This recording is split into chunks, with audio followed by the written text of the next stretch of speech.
Welcome to Real Judaism with Rabbi Klapper. Unfiltered wisdom for Jewish life. Welcome back, everybody. We are here in Parshas Tzav this week, also known as Shabbos HaGadol. Shabbos HaGadol, a very special week in the history of Klal Yisrael. There's actually a siman in Shulchan Aruch that discusses why is this week called Shabbos HaGadol. So I'd like to talk about that today, and I hope you'll enjoy. Shabbos HaGadol, the Torah brings down what happened. Why is it called Shabbos HaGadol?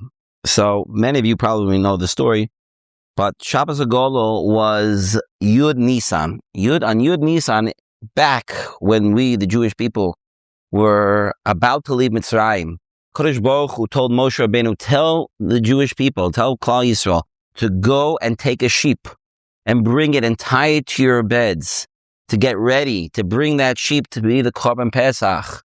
And that's what they would do just 4 days later on Yud Daled Nisan, on Erev Pesach.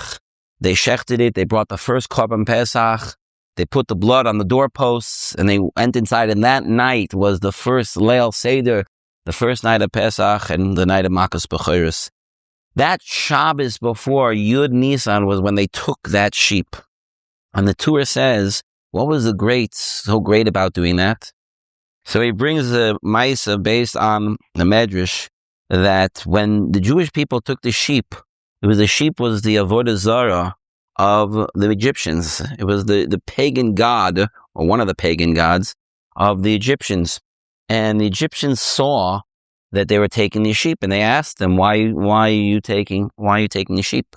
And the Jews told him, our God told us to take it so that we would slaughter it as a sacrifice. And says the Torah, the Egyptians had nothing to say.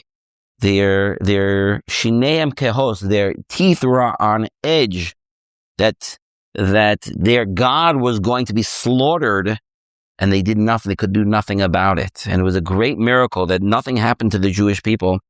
And because of that miracle, it's called Shabbos HaGadol.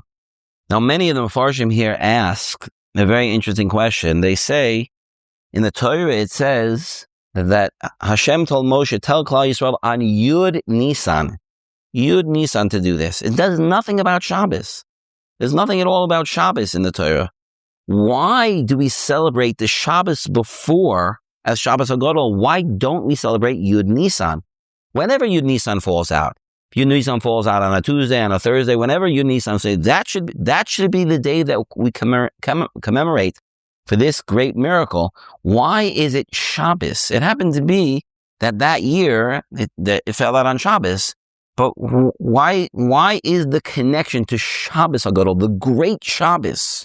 What makes this Shabbos so great? What does it have to do with Shabbos per se? So there are many different approaches to this question. The Levush, the Drisha brings from the Levush, and he actually adds to this, and they say the reason is because it was actually because of Shabbos. It was because of Shabbos that this miracle happened. Why? You see, the Jewish people, to a certain degree, even though they didn't have the Torah, they still kept the Shabbos already from the times of Avram Avinu. Avram Avinu, the Torah says he kept the whole Torah. He kept the whole Torah even before it was given, including the Rabbanans.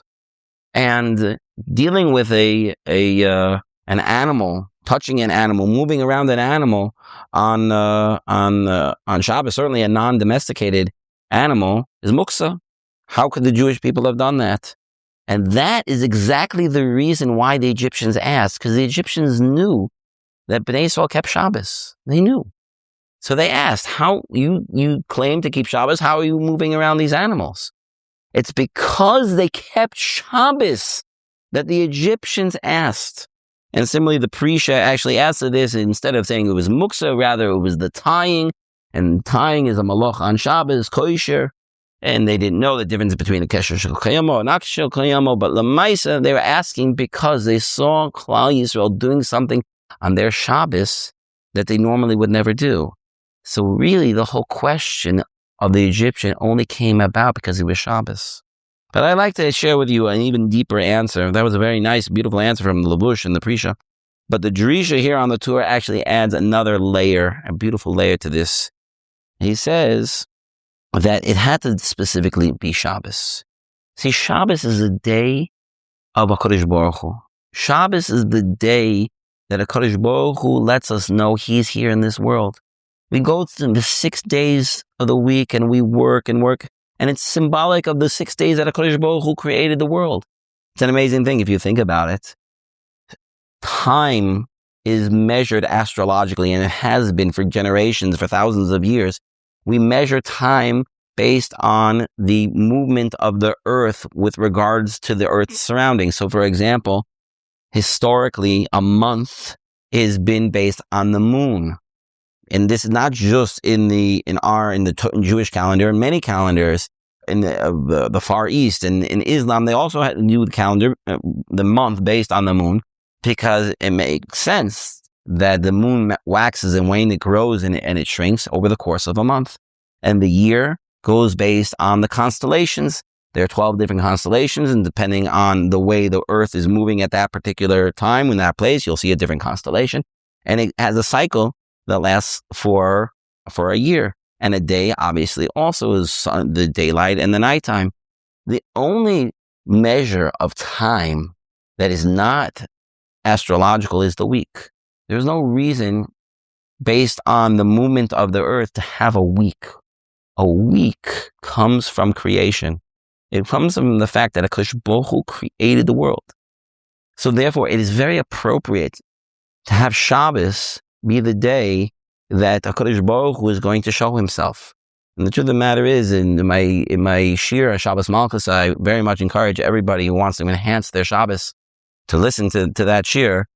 But the ideas that come out is that Shabbos gives us our fundamentals in Emunah. Shabbos strengthens our belief that HaKadosh Baruch Hu created the world, which is why when we say Kiddush, we say Zeicher L'Maaseh Bereshis. Shabbos is to remember HaKadosh Baruch Hu created the world. And when HaKadosh Baruch Hu created the world, He created it Yesh Me'ayin, from nothingness. And HaKadosh Baruch Hu can do anything. If He can create Yesh Me'ayin, if He can create something from nothing, which no mortal can do. It's impossible from a physics perspective to create something from nothing. Only the Rabbanu Shalom can do such a thing. That means HaKadosh Baruch Hu is called Yochel, means He can do everything. So in which case, the Drisha says it's very, very appropriate that it should be Shabbos, that would be the day that we took that sheep. Why? Because we're showing the Egyptians, and we're showing ourselves even more than that. We're throwing away our Avodah Zarah. We're taking that Avodah Zarah that we used to worship, and we're going to shecht it. We're going to shecht it as a korban to Hashem, because we're leaving the Avodah Zarah and we're clinging to Hashem because we have real Emunah. We're being dovuk to HaKadosh Baruch Hu, and this is extremely appropriate. See, Pesach is coming up just a few days, 4 days. 4 days is going to be Yud Daled, and then Wednesday night will be, Be'ez Hashem, this year will be Leil Seder, and we are starting our journey with HaKadosh Baruch Hu. We are starting our connection with HaKadosh Baruch Hu. Pesach is the birth of Klal Yisrael. We have to prepare for that. So the first step is we have to get ready. We have to do the mitzvahs. We have to show our Emunah in HaKadosh Baruch Hu. The best day to show that is Shabbos, because Shabbos is the fundamentals of belief in the Rabbanu Shalom. The fundamentals of our connection with Hashem Yisparach comes through Shabbos. And therefore, it's specifically on that day that we're throwing away our Avodah Zarah, that sheep that the Egyptians worshipped and we are no longer worshiping. And we're bringing it as a korban, we're clinging to HaKadosh Baruch Hu. And it's with that blood, and also with the blood of Bris Milah, which was done later, right before they brought the Korban Pesach. Those bloods, is that what gave us the schus to get out of Mitzrayim? That's why it's Shabbos HaGadol. It's not Yud. Says the Drisha, it doesn't matter really which day it was, Yud or Yud Aleph. It would have been Yud Aleph that year. HaKadosh Baruch Hu would have said Yud Aleph. There was nothing special about Yud. What was special was Shabbos. It was Shabbos. HaKadosh Baruch Hu said, take the sheep on Shabbos, which means cling to me. See me, have Emunah in me. Check that Avodah Zarah. That's the first step. That's the first step to clinging to HaKadosh Baruch Hu. in our door as well, in our generation as well. People don't worship sheep as far as I know. But we have so many other avodah zaras out there. We have so many other things that we're a slave to this thing, we're a slave to that thing. And certainly when it comes to technology and devices, we're slaves. We have to shech them. We have to say we have a connection to the Ribbono Shel Olam. That's where we are. And if we have that connection to the Ribbono Shel Olam, so then we're gonna have a geula. Then HaKadosh Baruch Hu is gonna save us. That's our first step. We need to show Hashem, I'm with you. And that's why Hashem said, do it. Show me that you're with me. And it's specifically on Shabbos. And that's why it's Shabbos HaGadol, the great Shabbos, because Shabbos is the day of that Emunah. I wish everybody a Chag kosher b'sameach. Be'ezer Hashem will be back, hopefully, Be'ezer Hashem, a week after Pesach. Called.